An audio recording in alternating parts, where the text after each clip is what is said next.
ത്രിയേക ദൈവത്തിന് സ്തുതി. യേശുവിൽ സ്നേഹവന്ദനം. മറ്റുള്ളവരെ സഹായിക്കുന്നതോ മറ്റുള്ളവരിൽ നിന്ന് ഉപദ്രവങ്ങൾ ഏൽക്കുന്നതോ അല്ല നമ്മുടെ ജീവിതത്തിൻ്റെ വിജയപരാജയങ്ങളെ നിശ്ചയിക്കുന്നത്. ദൈവവും നാമും ചേർന്നു പ്രവർത്തിച്ചാൽ നമ്മൾ വിജയിക്കും. അതാണ് ഉയർച്ചയിലേക്കുള്ള ഗോവണി. മലനാട്ടിലെ രാജാക്കന്മാരിൽ നിന്നും ലോത്തിനെയും കുടുംബത്തെയും സോദോം രാജാവിനെയും രക്ഷപ്പെടുത്തിയ അബ്രഹാമിന് സോദോം രാജാവ് സമ്മാനങ്ങൾ നൽകിയപ്പോൾ അബ്രഹാം അത് സ്വീകരിച്ചില്ല. ദൈവം തന്നെ സഹായിക്കുമെന്ന് അബ്രഹാമിന് നിശ്ചയമുണ്ടായിരുന്നു.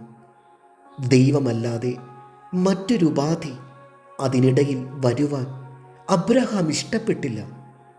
ആത്മാഭിമാനവും ദൈവത്തോട് ചേർന്നുള്ള സ്വാശ്രയവും അബ്രഹാം വലുതായി കരുതി.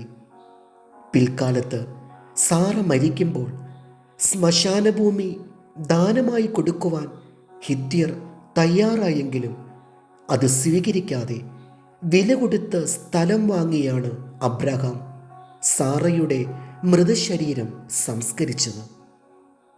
വേദപുസ്തകത്തിൽ പേർ ചേർക്കപ്പെട്ടിട്ടുള്ള എല്ലാവരും ആത്മാഭിമാനികളായിരുന്നു. എലീശ പ്രവാചകന് നയമാൻ സംഭാവനകൾ ചെയ്യുവാൻ ഒരുമ്പെട്ടെങ്കിലും പ്രവാചകൻ അത് സ്വീകരിച്ചില്ല. പൗലോസ് അപ്പോസ്തോലൻ കൈകൊണ്ട് അധ്വാനിച്ച് കൂടാരപ്പണി ചെയ്താണ് ഉപജീവിച്ചത്. താൻ ആരോടും ഒന്നും വെറുതെ പറ്റിയിട്ടില്ല എന്നു പറഞ്ഞ ശേഷം ഈ പ്രശംസ തനിക്കാരെങ്കിലും ഇല്ലാതാക്കുന്നതിനേക്കാൾ മരിക്കുകയാണ് ഏറെ നല്ലത് എന്ന് പറയുന്നു.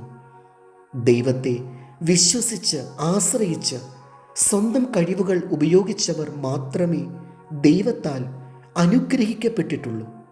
എന്നെ സഹായിച്ചില്ല എന്ന ആത്മവിലാപം നമുക്ക് ചേർന്നതല്ല.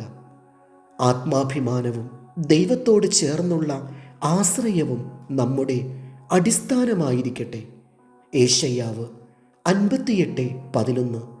യഹോവ നിന്നെ എല്ലായ്പ്പോഴും നടത്തുകയും വരണ്ട നിലത്തിലും നിന്റെ വിശപ്പടക്കി നിന്റെ അസ്ഥികളെ ബലപ്പെടുത്തുകയും ചെയ്യും. നീ നനവുള്ള തോട്ടം പോലെയും വെള്ളം വറ്റിപ്പോകാത്ത ഉറവ പോലെയുമാകും. ദൈവം നമ്മെ അനുഗ്രഹിക്കട്ടെ. കർത്താവിൽ എളിയ ശുശ്രൂഷകൻ ഈരാളിലച്ചൻ.